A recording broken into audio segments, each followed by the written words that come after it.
Makade kumlakpaga Yamran mayam puliba kaduda changlai. Gopala madi pakhang macha mari mangadusu mahabu ngaiduna leiramli. Yamran gi matung inaduna makhoi loinamak mantri singna leiriba adomda lai. Yamran changsilaktuna mayamgi marakta phamnare. Mayam pumnamakna mahabu ubada momon nokli. Yamranna mayam kari leire election puramlaroine kamdau seba. Mayam maraktagi ahal oiba minister duna khumlai. Sir, adugini mayam lakjaribase. Yamranna kari tana seba sel giro.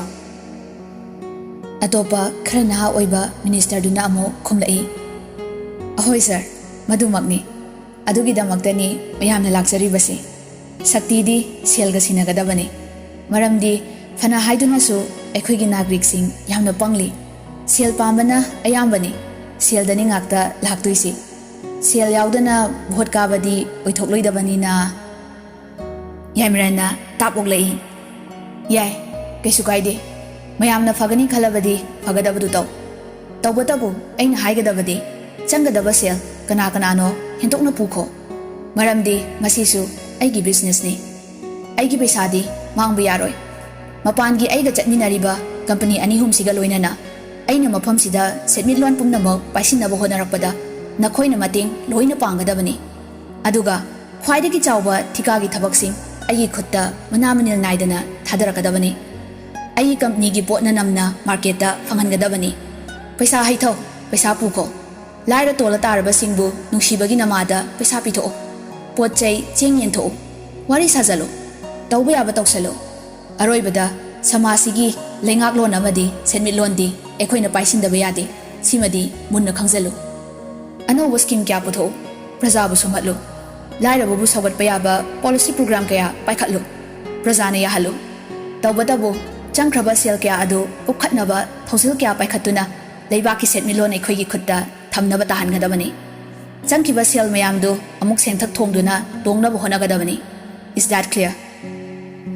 Mayamdu punna khumlai. Fagani sir. Sarna sel dubu thadabirakladi punamak fanaba akhoi sinjage. Yamranna fare Taiwan mayamgi coffee to. Si haramlaga hawatkhre. Mana hawatpada pakhang macha mari mangadusu yawkhre. Thongsin mapanda Yamranna hairami. Party gi meeting kauthanaba taw. Masak naiba kana kanano. Paisa thadagadawbanina ekhoina mai paktaba sumya yade. Noi miyamna kupna honagadabani. Masi hairamlaga kadudagi khongthangdokkhre. Mafamdudagi thoraklaga Yamran atopa ka amada amu lakle. Mafamdudadi sumnatagi ibuhaldang inarakle. Ka adu yamna ka ama hena nali. Maduda masak sathina fajabi nupi paisabi ani famduna leirami. Anidu amana niva aduga amana magi mamanabi kebini. Madu ubada Yamran prap changsilaklaga nokfet tawba minok amaga nivada michi tak khatsilaga phamtharaga hairai. Kei leira noyani de yam nganna yam thajadana. Nivana nokfet tawna hairai. Sargi bengta loan amagi che thajankhibada yaradra haiduna hangba laksabani.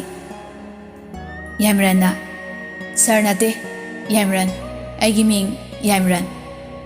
Ibohalda sat onsilaga loandu satpi kinaba taw Taiwan. Ibohalna hoy fani sir. Nivana harau minoka loinana makhatara i. Yam nungaizare. Ado Yamran gi aina pujarakpani si paisanbiyo. Yamna mamal yamba handcrafted painting amakak puthoktuna pirami. Yamranna Taiwan si pusanbiro. Ibohalna khudol adu lauraga walda fazana mafam chana thecheli. Yamranna kaisu khalurano londo pijaraklani horen chatlaga hekta launaba tawro. Nivana hoy fare aduda Yamran bisumani du suklabna aduda kaidoraba. Nivana aigi school gi plot tu mayek sengbo wali haiduna nauna lakpi clerk tuna yetpagum tawri. Madu kamdawni Yamran. Madu tabada Yamran ping lawi. Karibo ꯑꯩꯅ ꯃꯦꯅꯦꯖꯔꯗ ꯍꯥꯏꯈ꯭ꯔꯕꯗꯨ clerk ꯃꯥꯅ ꯀꯔꯤꯒꯤ ꯌꯦꯠꯂꯤꯕ? ꯑꯩ ꯕꯦꯡꯛꯇ ꯆꯠꯇ꯭ꯔꯕꯅꯤ, ꯊꯕꯛ ꯄꯨꯝꯕ ꯃꯦꯅꯦꯖꯔꯅ ꯂꯣꯏꯅ ꯄꯥꯏꯔꯕꯅꯤ꯫ ꯐꯔꯦ, ꯑꯗꯨꯒꯨꯝꯕ ꯑꯃ ꯂꯩꯔꯕꯅꯤꯅ ꯉꯁꯤ ꯅꯨꯡꯊꯤꯜ ꯉꯥꯏꯍꯥꯛ ꯌꯧꯔꯨꯔꯒꯦ꯫ ꯅꯤꯚꯥꯗꯨ ꯍꯔꯥꯎꯕꯅ ꯂꯣꯏꯖꯔꯦ, ꯍꯧꯒꯠꯂꯒ ꯍꯥꯏꯔꯛꯏ, ꯑꯗꯨꯗꯤ ꯏꯕꯥꯅꯤꯁꯨ ꯊꯣꯛꯆꯈ꯭ꯔꯒꯦ꯫ ꯌꯥꯏꯃꯔꯟꯅ, ꯌꯥꯔꯦ, ꯍꯣꯔꯦꯟ ꯅꯨꯡꯊꯤꯜ ꯊꯦꯡꯅꯔꯁꯦ꯫ ꯅꯤꯚꯥ ꯌꯥꯏꯃꯔꯟꯒꯤ ꯄꯤꯛꯂꯤꯉꯩꯗꯒꯤ ꯇꯤꯟꯅꯔꯛꯂꯕ ꯃꯥꯒꯤ ꯀ꯭ꯂꯥꯁꯃꯦꯠꯅꯤ꯫ ꯌꯥꯏꯃꯔꯟꯒꯤ ꯑꯄꯣꯛꯄꯤꯗꯤ ꯃꯥꯅ ꯄꯤꯁꯛ ꯄꯤꯛꯂꯤꯉꯩꯗ ꯂꯩꯈꯤꯗ꯭ꯔꯕꯅꯤ꯫ ꯑꯗꯨꯒ ꯃꯄꯥ ꯏꯕꯨꯡꯉꯣꯅ ꯃꯥꯅ ꯆꯍꯤ 10 ꯈꯤꯇꯪ ꯍꯦꯟꯒꯠꯂꯛꯄꯗ ꯈꯨꯗꯣꯡꯊꯤꯕ ꯊꯧꯗꯣꯛ ꯑꯃꯗꯒꯤ ꯃꯁꯥ ꯇꯪꯈꯥꯏ ꯑꯃ ꯄꯪꯊꯗꯨꯅ ꯊꯕꯛ ꯄꯨꯝꯕꯗꯒꯤ ꯄꯣꯊꯥꯈ꯭ꯔꯕꯅꯤ꯫ ꯑꯗꯨꯅ ꯃꯔꯝ ꯑꯣꯏꯔꯒ ꯌꯥꯝꯅ ꯅꯧꯅ ꯌꯥꯏꯃꯔꯟꯅ ꯄꯨꯝꯅꯃꯛ ꯄꯥꯟꯅꯗꯨꯅ ꯂꯥꯛꯂꯤꯕꯅꯤ꯫ ꯃꯥꯕꯨ ꯃꯤꯄꯨꯝ ꯈꯨꯗꯤꯡꯃꯛꯅ ꯈꯤꯀꯤ ꯀꯤꯅꯩ, ꯀꯅꯥꯃꯠꯇꯅ ꯃꯥꯒ ꯑꯣꯟꯁꯤꯟꯅꯕ ꯄꯥꯝꯅꯗꯦ꯫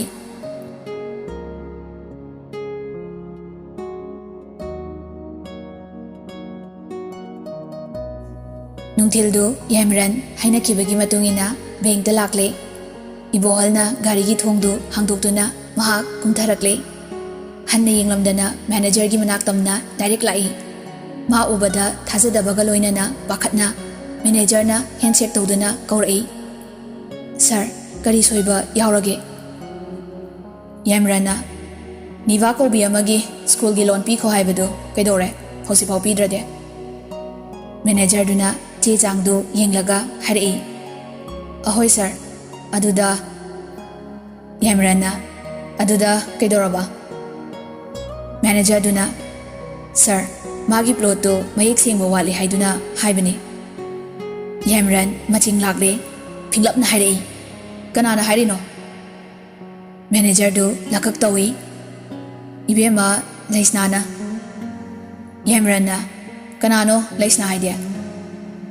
ꯃꯦꯅꯦꯖꯔꯗꯨꯅ, "ꯑꯅꯧꯕ ꯂꯥꯛꯄ ꯁ꯭ꯇꯥꯐꯅꯤ ꯁꯥꯔ." ꯌꯥꯏꯃꯔꯟꯅ, "ꯀꯧꯔꯛꯑꯣ." ꯃꯦꯅꯦꯖꯔꯅ ꯄꯤꯌꯣꯟ ꯊꯥꯗꯨꯅ ꯂꯩꯁꯅꯥꯕꯨ ꯀꯧꯍꯜꯂꯨꯔꯦ꯫ ꯂꯩꯁꯅꯥ ꯇꯞꯅ ꯆꯪꯂꯛꯏ, ꯑꯗꯨꯒ ꯌꯥꯝꯅ ꯇꯞꯅ ꯍꯪꯂꯛꯏ, "ꯁꯥꯔ, ꯑꯩ ꯀꯧꯕꯤꯕꯕꯨ..." ꯌꯥꯏꯃꯔꯟ ꯃꯃꯥꯏꯒ ꯑꯣꯟꯁꯤꯜꯂꯛꯇꯦ, ꯆꯤꯌꯔ ꯑꯗꯨꯗ ꯇꯨꯡ ꯑꯣꯟꯅ ꯐꯝꯃꯒ ꯌꯥꯝ ꯎꯁꯤꯠꯇꯅ ꯍꯥꯏꯔꯛꯏ, "ꯀꯅꯥꯅ ꯅꯤꯚꯥꯒꯤ ꯂꯣꯟ ꯄꯤꯕꯗ ꯊꯤꯡꯉꯤꯅꯣ?" ꯂꯩꯁꯅꯥ ꯇꯞꯅ ꯑꯗꯨꯝ ꯈꯨꯝꯂꯛꯏ, "ꯁꯥꯔ, ꯑꯩꯅ ꯌꯦꯡꯕꯗ ꯃꯥꯒꯤ ꯁ꯭ꯀꯨꯜꯒꯤ ꯄ꯭ꯂꯣꯠꯇꯨ ꯃꯌꯦꯛ ꯈꯔ ꯁꯦꯡꯗꯦ ꯍꯥꯏꯗꯨꯅ..." ꯌꯥꯏꯃꯔꯟꯅ ꯈꯣꯟ ꯀꯟꯇꯛꯅ ꯃꯔꯛ ꯊꯠꯂꯛꯏ, "ꯇꯥꯏꯕꯟ, ꯃꯦꯅꯦꯖꯔꯗ ꯍꯥꯏꯌꯣ, ꯅꯤꯚꯥꯒꯤ ꯂꯣꯟꯒꯤ ꯋꯥꯐꯝꯗꯨ ꯉꯁꯤꯃꯛ ꯂꯣꯏꯁꯜꯂꯨ, ꯑꯗꯨꯒ ꯃꯗꯨꯒꯤ ꯀ꯭ꯂꯔꯛꯇꯨꯒꯤ ꯇꯔꯃꯤꯅꯦꯁꯟ ꯂꯦꯇꯔ ꯄꯤꯊꯣꯛꯈꯣ." ꯍꯟꯅ ꯐꯥꯎꯕ ꯌꯦꯡꯂꯝꯗꯅ ꯁꯤ ꯍꯥꯏꯔꯝꯂꯒ ꯅꯨꯡꯁꯤꯠꯀꯨꯝ ꯌꯥꯡꯅ ꯊꯣꯛꯈ꯭ꯔꯦ ꯌꯥꯏꯃꯔꯟ꯫ ꯃꯥꯅ ꯊꯕꯛ ꯊꯥꯗꯠꯂꯝꯂꯤꯕ ꯅꯨꯄꯤꯗꯨ ꯍꯟꯅꯁꯨ ꯌꯦꯡꯂꯝꯗꯦ, ꯃꯁꯛ ꯐꯥꯎ ꯈꯪꯅꯤꯡꯂꯨꯗꯦ꯫ ꯆꯠꯅ ꯆꯠꯅ ꯃꯕꯨꯛꯇ ꯈꯜꯂꯤ, "ꯀꯩ ꯀꯥꯟꯗꯕꯗ ꯆꯒꯠ ꯆꯒꯠ." ꯏꯕꯣꯍꯜꯅ ꯅꯨꯄꯤ ꯃꯆꯥꯗꯨꯗ ꯃꯨꯟꯅ ꯑꯃꯨꯛꯇꯪ ꯌꯦꯡꯂꯝꯂꯒ ꯃꯦꯅꯦꯖꯔꯗ ꯏꯪꯒꯤꯠ ꯄꯤꯔꯝꯗꯨꯅ ꯃꯥꯁꯨ ꯇꯨꯡ ꯏꯟꯅꯈ꯭ꯔꯦ꯫ ꯃꯈꯣꯏ ꯍꯦꯛ ꯊꯣꯛꯈꯤꯕꯒ ꯃꯦꯅꯦꯖꯔꯅ ꯂꯩꯁꯅꯥꯕꯨ ꯊꯦꯝꯖꯤꯜꯂꯛꯏ꯫ ꯃꯦꯅꯦꯖꯔꯗꯨꯅ, "ꯁꯥꯎꯔꯨꯅꯨ ꯏꯕꯦꯝꯃ, ꯑꯆꯧꯕꯅ ꯃꯆꯥꯕꯨ ꯎꯁꯤꯠꯇꯦ, ꯅꯨꯡꯉꯥꯏꯕꯅ ꯑꯋꯥꯕ ꯈꯪꯗꯦ, ꯃꯁꯤꯅꯤ ꯇꯥꯏꯕꯪꯄꯥꯟꯒꯤ ꯆꯠꯅꯕꯤ." ꯂꯩꯁꯅꯥꯒꯤ ꯑꯋꯥꯕꯅ ꯐꯨꯡꯒꯠꯂꯕ ꯊꯃꯣꯏꯗꯨ ꯆꯩꯅꯥ ꯐꯥꯎꯔꯛꯏ, ꯑꯗꯨꯕꯨ ꯄꯨꯝꯅꯃꯛ ꯐꯥꯖꯤꯟꯗꯨꯅ ꯑꯁꯤꯇꯃꯛ ꯍꯥꯏꯔꯛꯏ, "ꯁꯥꯔ." ꯃꯁꯤ ꯍꯥꯏꯔꯝꯂꯒ ꯃꯍꯥꯛ ꯋꯥ ꯑꯃꯠꯇ ꯉꯥꯡꯂꯝꯗꯅ ꯃꯄꯥꯟꯗ ꯊꯣꯛꯈ꯭ꯔꯦ꯫ ꯋꯥ ꯉꯥꯡꯐꯝ ꯈꯪꯗ꯭ꯔꯕ ꯃꯦꯅꯦꯖꯔ ꯃꯪꯂꯦꯝ ꯄꯨꯡꯕꯪꯅꯅ ꯂꯦꯞꯇꯨꯅ ꯂꯩꯍꯧꯔꯦ꯫ ꯂꯩꯁꯅꯥ ꯃꯥꯒꯤ ꯐꯝꯐꯝꯗꯨꯗ ꯂꯥꯛꯂꯒ ꯍꯤꯛꯅ ꯍꯤꯛꯅ ꯀꯞꯂꯛꯏ꯫ ꯃꯗꯨ ꯎꯕꯗ ꯃꯥꯒ ꯊꯪꯅꯅ ꯐꯝꯂꯤꯕ ꯄꯨꯔꯅꯤꯃꯥꯅ ꯍꯪꯂꯛꯏ, "ꯀꯩꯗꯧꯔꯦ ꯂꯩꯁꯅꯥ?" ꯂꯩꯁꯅꯥꯅ, "ꯏꯆꯦ, ꯑꯩ ꯊꯕꯛ ꯊꯥꯗꯠꯄꯤꯔꯝꯂꯦ." ꯄꯨꯔꯅꯤꯃꯥ ꯌꯥꯝ ꯉꯛꯅ, "ꯀꯅꯥꯅ? ꯀꯔꯤꯒꯤ?"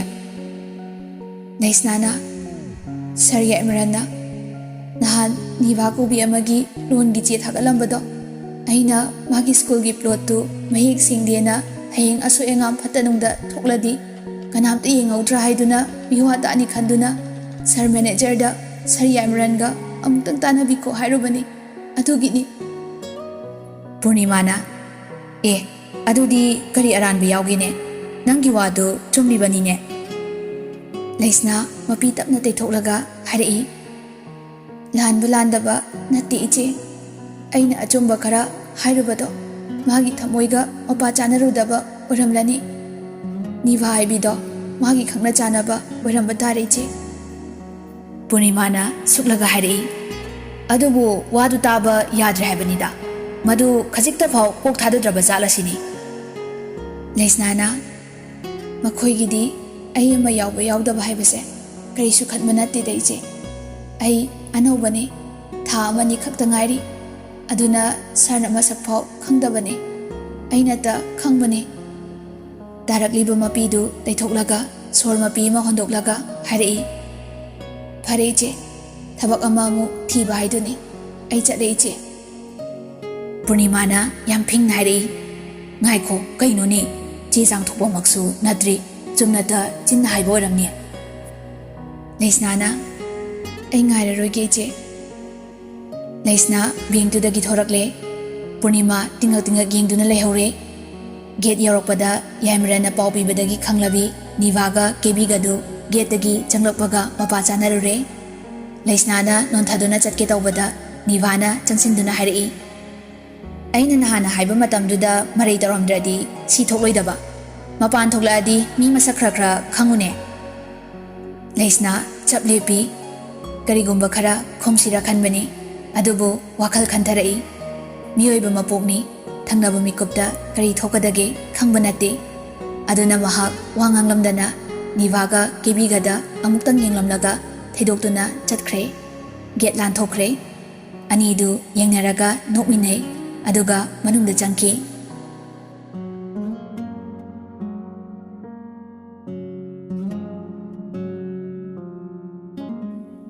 ꯏꯃꯨꯡꯒꯤ ꯂꯩꯇ ꯂꯥꯏꯔꯅ ꯅꯜꯂꯕꯤ ꯑꯅꯥꯕꯤ ꯃꯃꯥꯒꯤ ꯃꯩꯁꯥ ꯂꯥꯡꯂꯕꯤ ꯅꯧꯔꯤꯕꯤ ꯂꯩꯁꯅꯥꯒꯤ ꯀꯣꯛꯊꯛꯇ ꯄꯨꯔꯤꯕ ꯆꯩꯅꯥ ꯑꯁꯤ ꯑꯇꯣꯞꯄ ꯀꯅꯥꯅ ꯈꯪꯗ꯭ꯔꯕꯁꯨ ꯄꯨꯝꯅꯃꯛꯄꯨ ꯁꯦꯝꯕꯤꯔꯤꯕ ꯃꯍꯥꯛꯅꯗꯤ ꯈꯪꯂꯝꯒꯅꯤ꯫ ꯑꯗꯨꯕꯨ ꯃꯍꯥꯛ ꯌꯥꯝꯅ ꯏꯪꯅ ꯇꯞꯅ ꯕꯦꯛꯇ ꯌꯥꯎꯔꯤꯕ ꯁꯦꯜ ꯈꯔꯗꯨꯅ ꯆꯥꯅ ꯊꯛꯅꯕ ꯈꯔ ꯂꯩꯔꯛꯂꯒ ꯃꯌꯨꯝꯗ ꯄꯨꯗꯨꯅ ꯂꯥꯛꯂꯦ꯫ ꯃꯆꯦꯕꯨ ꯎꯕꯗ ꯃꯧꯄꯥ ꯑꯅꯤ, ꯃꯥꯂꯦꯝ ꯑꯃꯗꯤ ꯌꯥꯏꯐ ꯆꯪꯁꯤꯟꯗꯨꯅ ꯌꯦꯡꯂꯛꯏ꯫ ꯃꯥꯂꯦꯝꯅ ꯃꯆꯦꯕꯨ ꯌꯦꯡꯗꯨꯅ ꯍꯥꯏꯔꯛꯏ꯫ ꯏꯆꯦ, ꯀꯩꯗꯧꯔꯦ ꯉꯟꯅ ꯍꯜꯂꯛꯑꯗꯦ?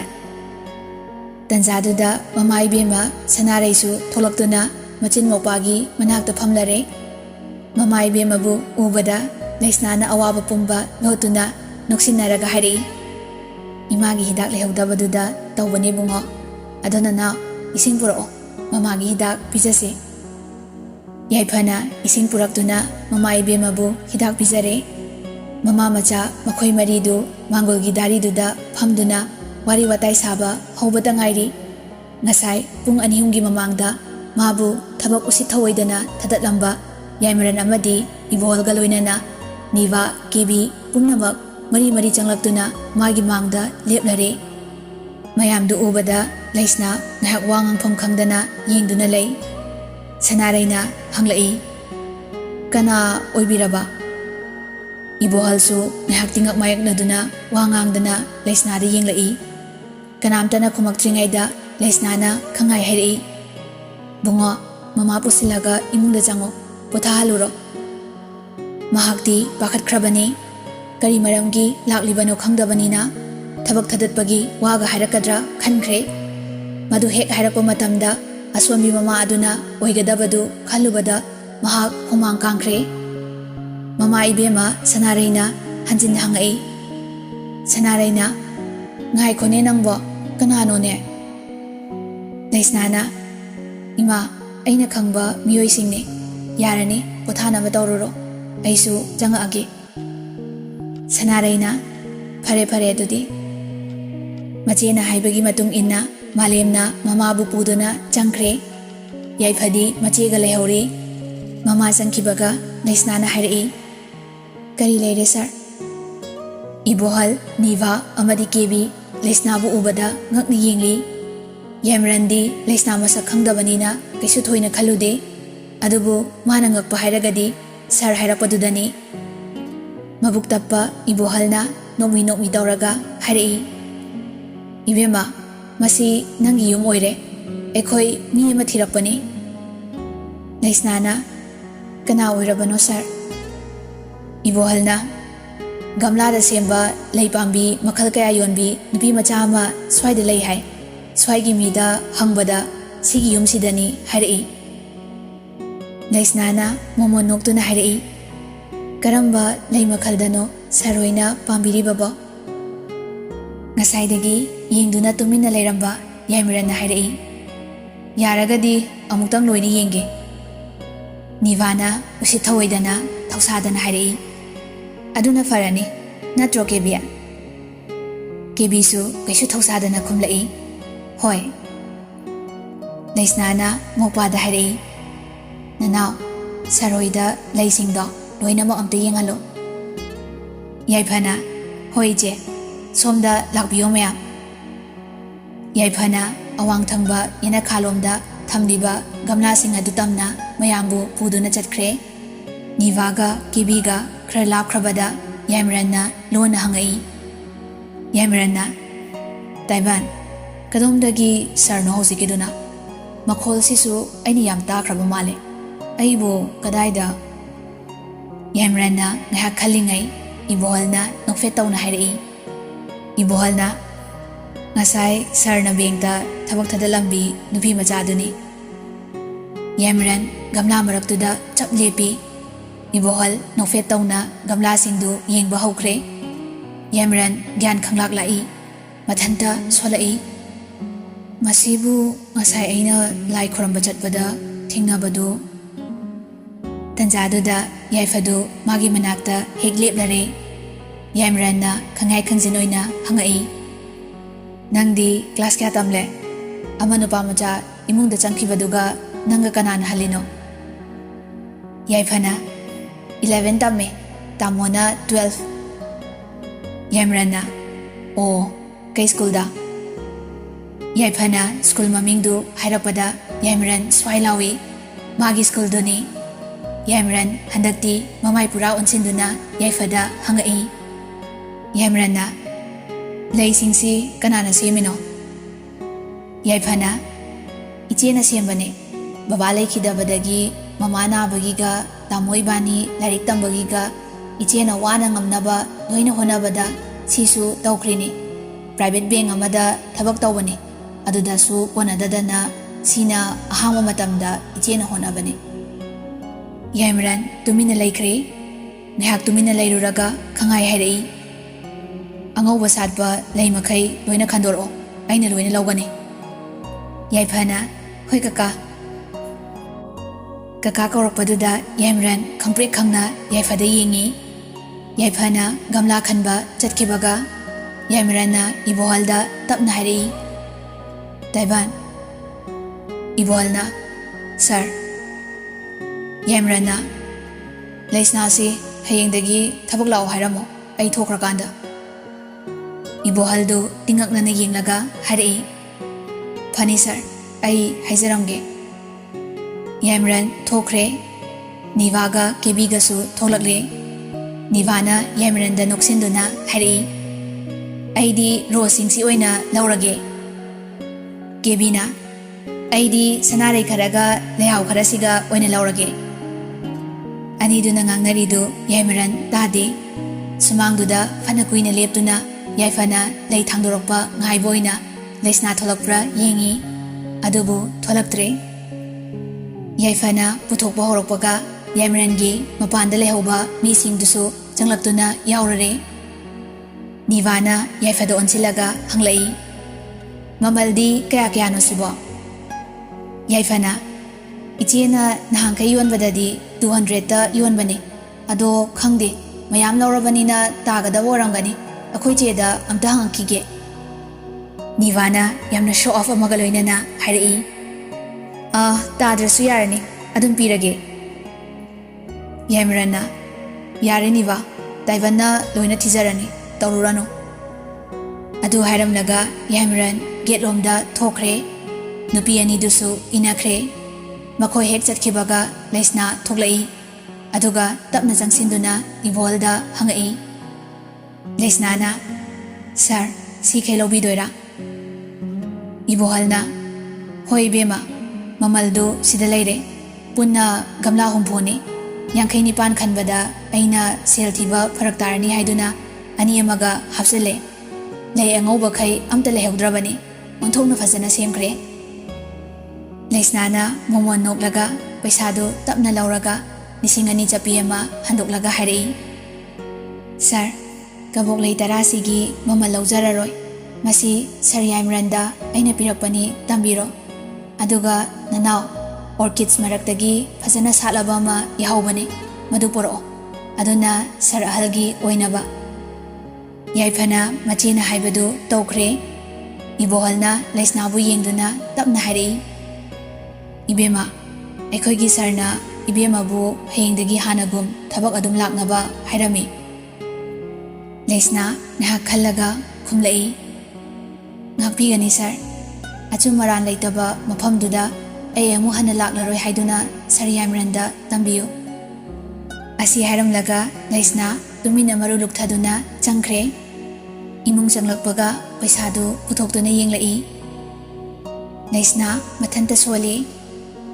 phanabu phare nahan khaidi machit lawbagi paisasi mafam marang ama khangdabani yamna lawkhibasina phare सेलसु पुन्ना पिरंबा